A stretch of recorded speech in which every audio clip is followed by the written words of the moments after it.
Benvenido. Okay, let me get all my boxes. Right. So, today we're going to be talking a lot about game theory. We'll do a quick look at markets, but remember, it's not really about what the exact prices of the markets are. It's more like the assets. So, don't get caught up in the price, especially which you should be dollar cost averaging, but don't get caught up in trying to game the markets because you'll just get that pitifully wrong. I don't typically, especially when I'm buying assets, I'm dollar cost averaging. So again, for everybody that's not dollar cost averaging or you think you are, you need to make sure you actually are. And dollar cost averaging, it's a term I mention from time to time.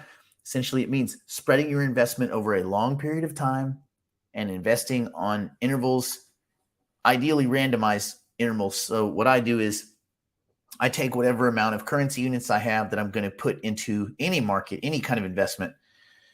And I say, okay, whatever I have in May left over, some portion of that's going to go into the market in June. Whatever I have left over at the end of June, here in the next few days, I'm going to take that number. That's going to be my investable capital for July. I take that, whatever that number is, let's say it's $1,000.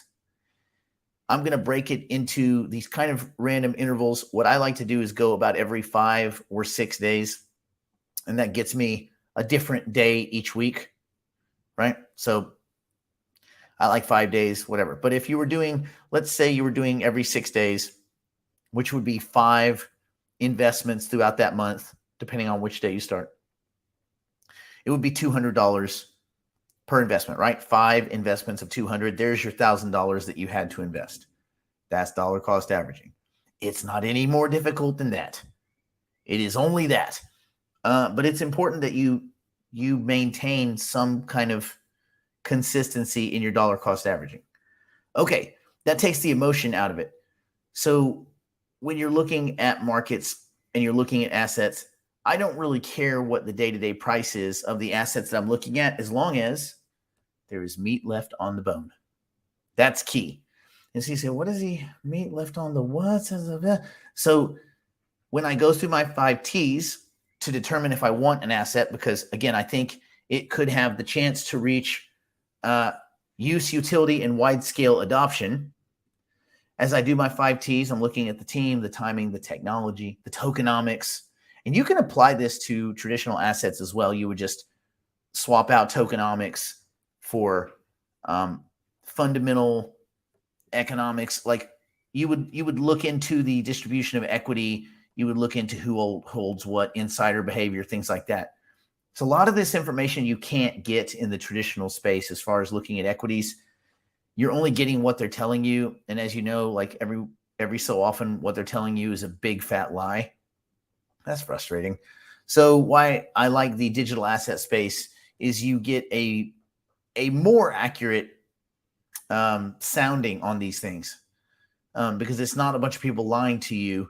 You can look, you can read about the team. What have they done? What have they not done? You can look at the timing. Does it make sense right now? You can look at the technology. Is this a valuable technology, or is it, I don't like to use over and over the example of XRP, but it's a pretty good one here. The idea of XRP made a lot of sense 4 or 5 years ago, even 3 years ago. But you don't need a bridge asset anymore. And for those of you that are like, no, you need it, great reset. Well, if you need it, how come the company itself is not using it? Ripple, since they've been involved in this lawsuit with the SEC, they have not been using XRP because they don't know the status of the token yet until there's some kind of ruling, and then they appeal it, and everybody appeals, and everybody. So the company that has this big bag of tokens that's gonna perpetuate the Great Reset, if you believe that, doesn't even use the token that they're going to reset the earth to use. Doesn't make too much sense to me. So, and what's the problem? Well, the problem is the technology is not interesting, and there's not a lot of utility in the technology anymore. Now, they have some other technology at the company, but when you're buying XRP, you're not buying Ripple equity. You can buy Ripple equity. It's a separate thing. I get offers all the time from these second market companies that they're flipping Ripple equity. You can buy Ripple equity, but that's not what XRP is. So like a little bit of common sense, and as you're digging through this, you go, okay, the team, well, two of the people are embroiled in a huge lawsuit. They definitely did some things that are borderline illegal and got caught. The question is, are they illegal or just immoral? They're definitely immoral. They might be both. You don't know. So the team, but then you got David Schwartz. David Schwartz is great, but David Schwartz is one among many creeps. So team's not looking good. And also, David Schwartz hasn't done anything else. They haven't done anything else over there. So I don't know, man. The XRP ledger might be cool, but XRP itself, if you're, again, just 5T'ing it, doesn't mean the price won't go up. I'm sure after this lawsuit is settled, XRP is going to get a huge relief rally. And then the reality will set in like, wait a minute. Okay, the team is still sketchy. They're just richer. They care less. The timing, 4 to 5 years late. The technology, not very interesting. Any token on Earth now, any layer 1 can do swaps. What do you think DeFi is? DeFi relegated everything that Ripple is doing just to the sidelines. Everything they do is just a feature of almost every layer 1. It's just not that interesting anymore. I own XRP. I made a lot of money off XRP. I'm not a hater, but you have to put your currency units where they're going to do you the most good, where they have the most multiples.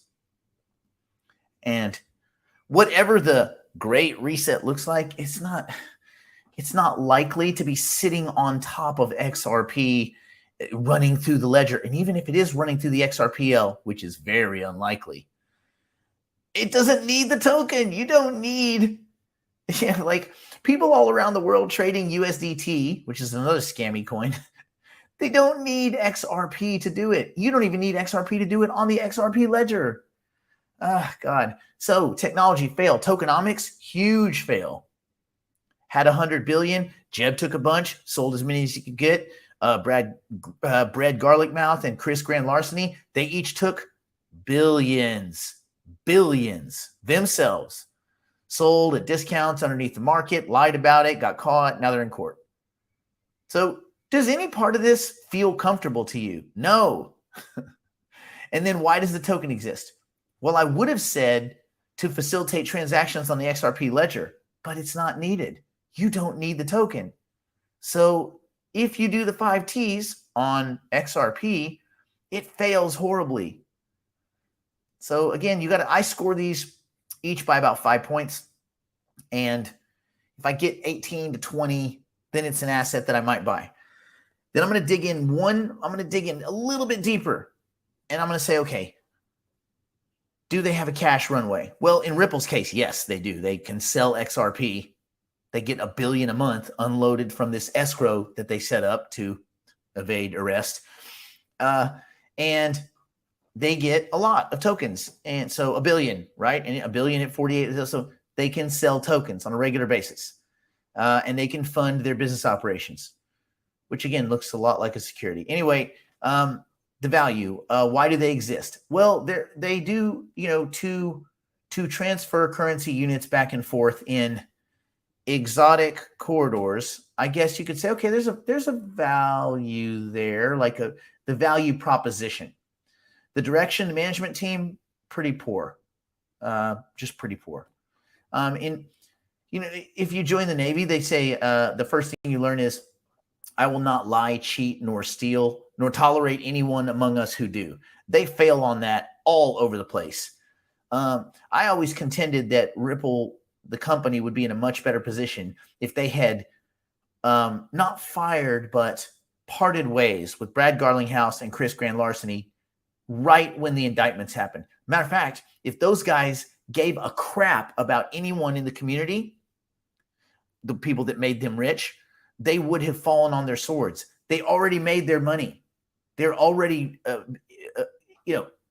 centimillionaires or borderline billionaires off of you if you bought their tokens. They made that money off of you, and they're laughing. Like, they just laugh because they're already rich. There's nothing you can do to them. The fines are going to be paid by Ripple, not Brad and Chris. So it's so stupid. Anyway, management team, poor. Price. Is it priced? Is it valued or undervalued? Well, in the near term, I think it's probably undervalued as a trade.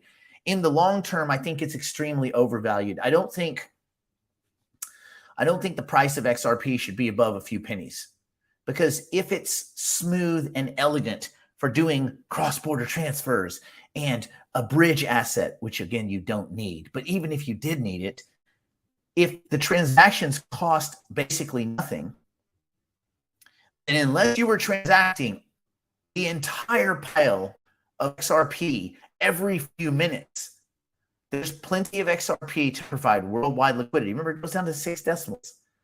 So you still have to multiply it by 10 to the 6th. it's like, come on, man. It's like when people talk about, oh, there's only 21 million Bitcoin. Yeah, there's only 21 million Bitcoin times 100 million because Satoshis. So it's 2.1 quadrillion Bitcoin. Well, that doesn't sound so rare. Doesn't it's a lot less rare when you say 2.1 quadrillion. No, it's not. It's 21 million. Okay, got it. All right. Fair play. And then liquidity. Can I enter or exit the position? Well, you could have done that. You could have done that before it got booted off of a bunch of exchanges. So right now, the liquidity situation is not great. My guess is on the other side of this lawsuit, XRP is back on exchanges because, well, I'm assuming they'll say it's not a security, but that I don't know. It's clear that it was sold as a security. It's not clear at this point. I don't think it's a security. I don't think anything, even if it's sold as a security, like Ethereum was clearly sold as a security. But at this point, it's become this kind of commodity asset. It's a very good argument for commodity. So you can make that same argument for XRP. So we'll call it a commodity because it facilitates a 2-asset swap, right? Asset A to asset B, for instance, US dollars to renminbi, or euro to British pound, or something like that. So it again, it's not talking about whether it's necessary or not, just the liquidity. So entering and exit. So there should be sufficient liquidity. There's tons of tokens, tons. Even if you count the ones that are locked up in escrow, there's still nearly 50 billion tokens floating out there. But they need to get back on exchanges. So liquidity right now, poor.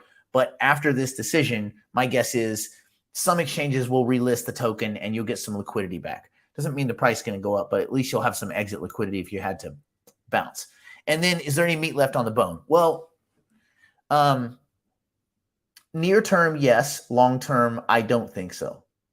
But it doesn't matter what I think. You've got to go through and do this, make this kind of proposition to yourself. And what does meat left on the bone mean? Well, are there any multiples here to be made? Again, near term, maybe it sees a buck. I don't know why it would. At some point, the religious zealot community is going to grab a napkin and do some math and go, oh crap, like this coin doesn't have to be a buck. It will function just fine right now off of like 4 cents. So at some point people will do that math, and I think that they would determine that there's not meat left on the bone. We'll see. But anyway, so all of that is before you purchase one single token. Then you have to create some portfolio balance. So just keep in mind that there's a lot of steps. There's a lot of steps to this. But this is your fundamental framework. Now, what sits beneath this framework is game theory. And so today, I'm going to go quickly through our AI news. It's pretty interesting stuff. And then we will get to, I need to get a little thing that's like AI news, but I don't have that. I don't have that yet. So there we go. So too bad. So let's do this. Let's talk a little bit about AI news. And again, what was our market discussion? Nothing specific. Because nothing specific is really going on that you should be alerted to. It's more of the same. Bitcoin 30,000-ish. What's going on? Anything exciting? Near's caught a little bit of a bump. And by the time you see this, it's going to be a little bit old. because I'm recording this so that on my travel, as I go to the airport, it doesn't get all screwed up. But anyway, I just saw that Near was kind of bumped up a little bit, which that's usually sentiment based. There's no good reason for that company to be. I mean, cool tech, bro. It's up almost 30% in a week, but it's not decidedly interesting. There's nothing really else going on. That we're 1.2 trillion market cap. Great. That's it. Okay, let's talk for a second. Let's talk AI. Let me get like a cool picturey, graphy. I guess that's okay. That's hypercycle. I mean, hypercycle is AI. Oh, you know what we'll do? Here's what we'll do. I will say, we're gonna do an experiment. Let's go AI pictures. Then we'll go to images, and then we'll just pick a cool. Ooh, look at that brain. Ooh, good brain. Look at that brain. Okay, so that's going to be our thing. Brain. All right. What's going on in AI news? Well, let's talk about the double-edged sword of AI's future. Experts are anticipating significant advances in healthcare, education, and scientific discovery due to the spread of AI. Like you catch it, honey. I wasn't at no strip club. I caught AI by sitting on a Denny's toilet seat. That's how I caught it. You caught AI, the horrible scourge. Anyway, they believe healthcare, education, scientific discovery will due to the spread of AI by 2035, while also voicing deep concerns. Deep. This is experts, by the way. Experts in the thing that's not here yet. Right. Deep concerns about potential societal issues, including misinformation, agree, surveillance, they're already doing it, wealth disparity, already got it, and the weaponization of social media. Yeah, no S. Hey, how about all those people getting fired? Come on, experts. You guys got to step up. The game is weak. All right, let's talk Harvard's AI intervention in education. Harvard, do tell.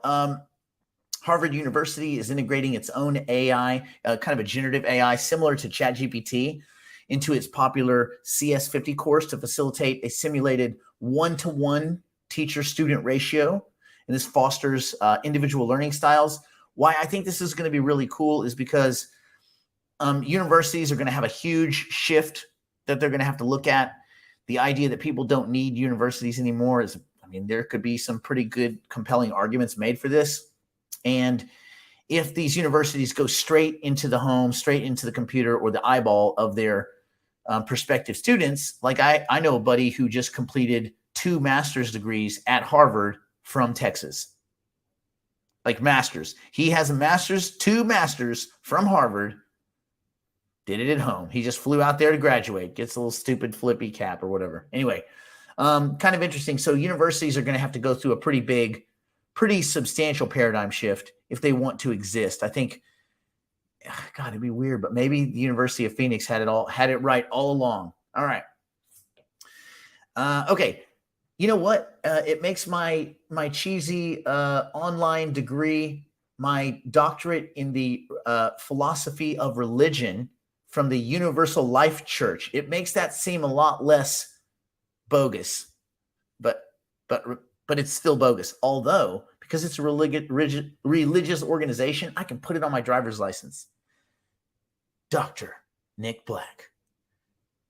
Religious, whatever. I don't know. Someone's like, I'm dying. Can you help me? I'm like, not that kind of doctor. But I can talk to the ferryman as you cross over. Maybe do some negotiating with the Grim Reaper. Anyway, let's talk understanding business adoption of generative AI. As generative AI gains popularity, businesses of all sizes are keen to leverage its potential, yet face challenges like high costs, the need for specific expertise. Successful adoption involves understanding AI's limitations and strengths, the importance of domain expertise, and practical considerations for investment decisions. Yeah, so let me boil down to you business adoption of generative AI. And AI in general, as we endeavor, hopefully in a benevolent and kind and beneficial way towards the kind of triple H AGI that we hope for. Helpful, harmless, honest, maybe even hopeful. Hopeful is probably us on the sidelines. But The reality is businesses are going to be replacing people with software.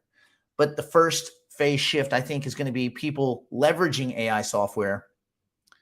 And then the people that are not, they go away. Already in the age cohort of over 50, only 1 in 4 over the age of 50 are even have even messed with ChatGPT. If you can hear my voice and you have not played with ChatGPT, you don't have it on your phone, you haven't even messed with it, you haven't done searches with it, then you are probably already a dinosaur. You can say whatever you want right now. You can backwards regress your thinking. You can, you can curl up. Oh, he doesn't know. Yeah. Well, numbers don't lie, dummy. So if you are over the age of 50 and you can hear me and you have not played with, messed with, studied, at least spent 15 minutes messing with a junior pre-trained transformer network, a large language model, AI, you're a dinosaur. You're either already fired and you don't know it, or you're about to be fired and you do know it. So there you go. And the numbers are not much better until you get into like the 18 to 35. And then everybody's like, yep, this is the way things work. Just change. Just change. Stop what you're doing right now and just change. It doesn't matter if it's uncomfortable. Everything's uncomfortable until you do it. Right? On vacation, I'm going around like we went snorkeling. People are like, I've never snorkeled. Okay, well, learn how to snorkel. It takes 5 minutes. Now they're snorkeling, having fun, seeing fish and crap. Woo woo! The world's so great now. I'm floating. I'm like an astronaut. Yeah. 5 minutes ago you were scared. Now look at you. You're having fun. So just change. It's so freaking simple. Anyway, all right, cool. Let's switch gears. We need to talk game theory, and we are going to talk about a very different kind of dilemma today. We're going to talk about the real estate dilemma, and there's kind of two dilemmas. So as we approach this, we are going to talk about, I guess I should get a picture of a house, right? Okay, so let's find a picture of a house. Screw it. You guys get it. I'll do you one better. I'm going to throw up a payoff matrix. Bam! For those of you that can see it, let me see if I can push this over just a hair. Okay. This is the commercial real estate dilemma. We have two dilemmas in game theory for today. And one of them is the commercial real estate dilemma, whether to keep paying for a commercial property or to declare bankruptcy and walk away from it. The other is the homeowners, kind of a similar homeowner dilemma, right? And so, there's a lot that goes into this. There's a lot you need to think about. I'm going to break it down for you real simple like. But it is important to kind of think about these things. They're not so kind of black and white. At first, you may think, oh, this is very easy. I would never. I should. Well, there's times where you would and should do all sorts of things to protect you, your livelihood, your family, your portfolio, things like that. So again, let's talk about bankruptcy or not in the real estate context. So I'm going to give you a simple game theory example to explain whether a company should keep paying for a commercial real estate property or declare bankruptcy. Now, what you see in front of you is the payoff matrix for this scenario, but I want you to kind of relax for a second and just absorb. So imagine there's a company, and we'll call them Super Snacks. If there is a Super Snacks out there, this is not them because I don't know anybody at Super Snacks. But anyway, Super Snacks, woo! They sell, delicious snacks, obviously. They have a store at a very prime location. They need to decide whether to keep paying for the commercial real estate property or declare bankruptcy. As you know, the world's going into recession. Why is this apropos? Man, if you saw, well, look, the numbers came out last Friday were not so great, PMIs. So this is commercial real estate is about to go through a big battle, a battle of solvency, a battle of liquidity. And there's going to be a lot of banks, small and regional and mid-sized banks, on the hook for a lot of a lot of debt. This could get pretty gross. Anyway, so this is an apropos kind of example. Anyway, so they have this prime location, Super Snacks. They got to decide, do we keep paying the commercial real estate property, or do we declare bankruptcy and walk away from this thing? Super Snacks faces two options. Option A, continue paying for the property and keep the store open. Option B, declare bankruptcy and close the store. Okay. Now, I know there's a lot of factors, right? But let's imagine we're in a scenario kind of like now, right? Where the world's going into recession. There's a global cooling, a global tightening. Things aren't working so well. And good news, all of the central bank and fake central bank officials, like at the Fed, don't understand what's going on, and they're doing the exact wrong thing to solve it. So assume you're getting no help from central banks and economists and monetary policy decision makers. So to make the decision, Super Snacks needs to consider the actions of their competition. We will call them Yummy Treats. Now, Yummy Treats is pretty smart. Yummy Treats saw this coming. They saw this coming a long time ago. Anyway, they sell pretty good snacks. They're not super delicious, but they're pretty delicious. They're yummy. Hence the name Yummy Treats. So they have a store nearby.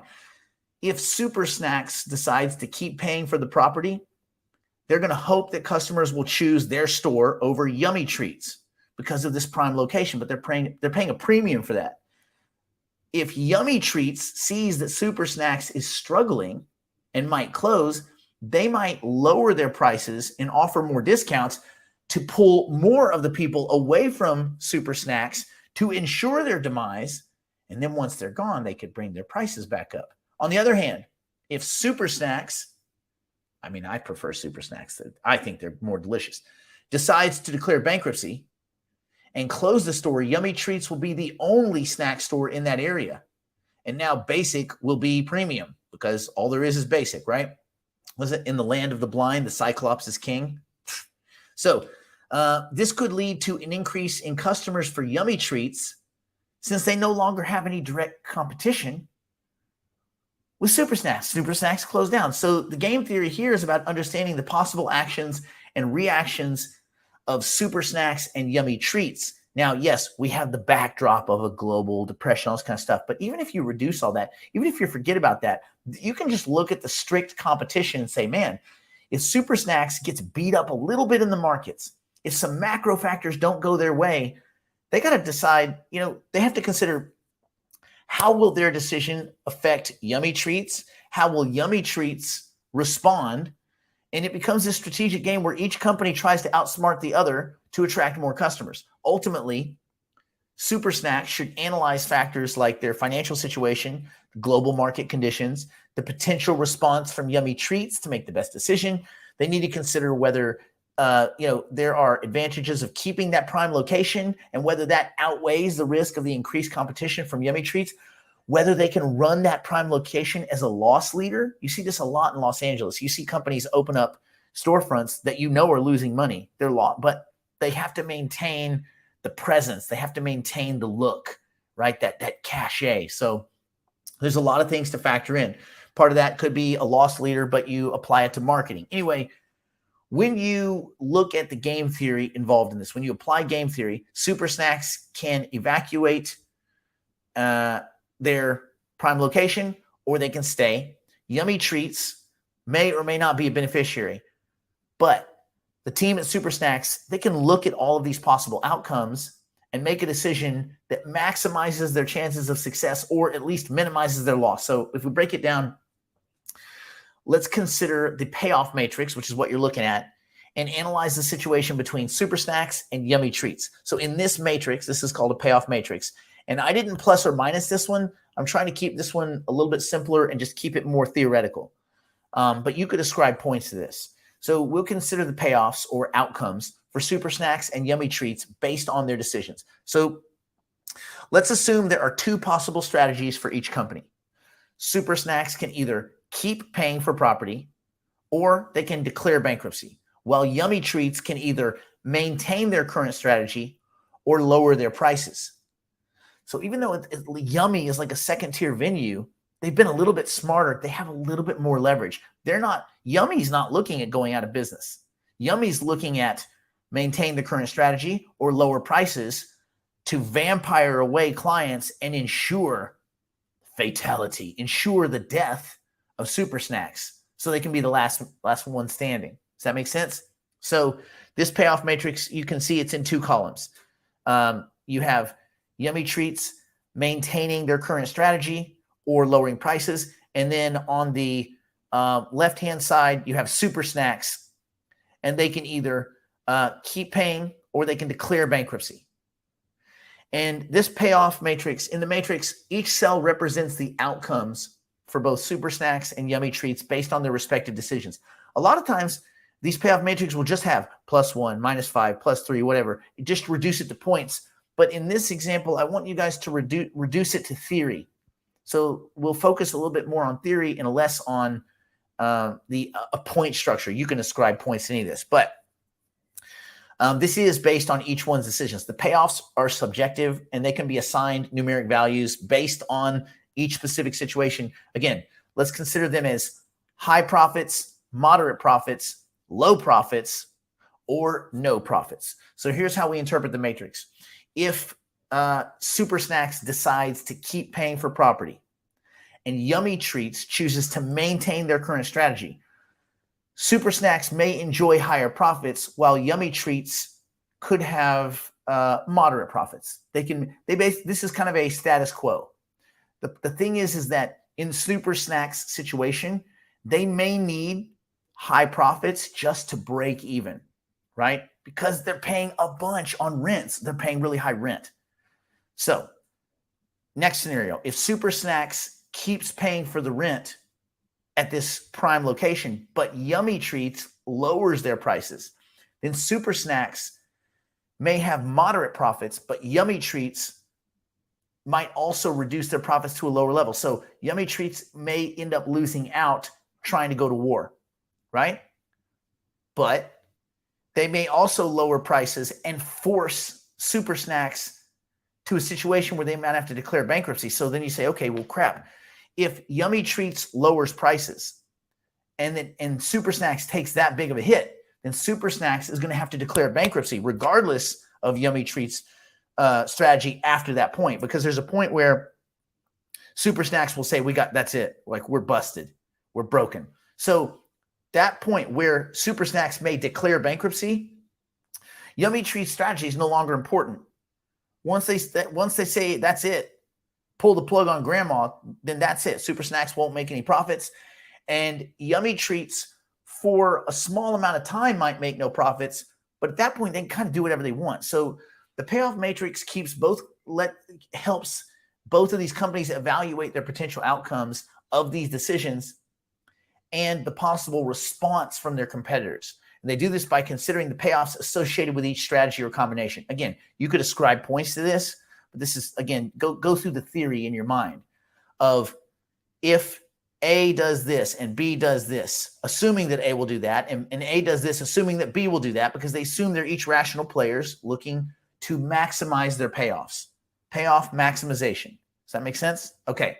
So by considering the payoffs associated with each of these strategies, Super Snacks can assess the best course of action to take to either maximize their profits or minimize their losses. It becomes one or the other. Either make as much as we can, pay this high rent, or let's deuce out and lose as little as possible. And it allows them to think strategically and make a more informed decision based on the expected outcome of this scenario. So it becomes a competitive scenario, even if you don't think it does. So this was the commercial real estate scenario. I have another scenario, which is a homeowner scenario, but I'm going to do that on a different day because I don't want to mix thought processes. So I want you to go over this in your mind. Many of you may have owned businesses, may currently own businesses, or be part of a large structure, maybe a franchise system, whatever. And you realize that this is probably going on behind the scenes all the time. You probably ask yourself, why do they keep that location open? It's always a dog. New managers go in, nothing changes. It's like, God, some demographics do matter, as it turns out. So There's a lot going on behind the scenes, but you just have to make the best decision. Even if it's a choice of two bad decisions, there's a bad decision and a worse decision. So, in game theory, you may have to make hard choices, but at least if you start breaking it down this way, then you can make a best bad decision. And sometimes the best bad decision is a pretty dang good decision. So with that, take some time, enjoy your Tuesday, stay in school, don't do drugs, don't do anything my poor insolvent drunk struggling on meth grandmother wouldn't do. Make good decisions. Think about game theory. Even if you're not, you probably are. You might as well have a formalized system, a framework for making these decisions rather than whimsy. Because if you do create this kind of formalized system of game theoretical thinking, no one else is doing this. So you're going to be ahead of the ball, like way ahead of the 8 ball. And remember, when the bear comes to the campfire, you don't have to outrun the bear. You just have to outrun the fat kid. And if you think about things theoretically, game theoretically, guess what? All of your peers pretty much become fat kids. And then it's very easy to escape. So when the bear comes, you just tie your shoes. Don't worry. Fatty McGillicuddy over there is going to twist an ankle and be the first thing that they fillet. All right. We will see you tomorrow for Digital Heavyweights on Wednesday. Same bat time, same bat channel.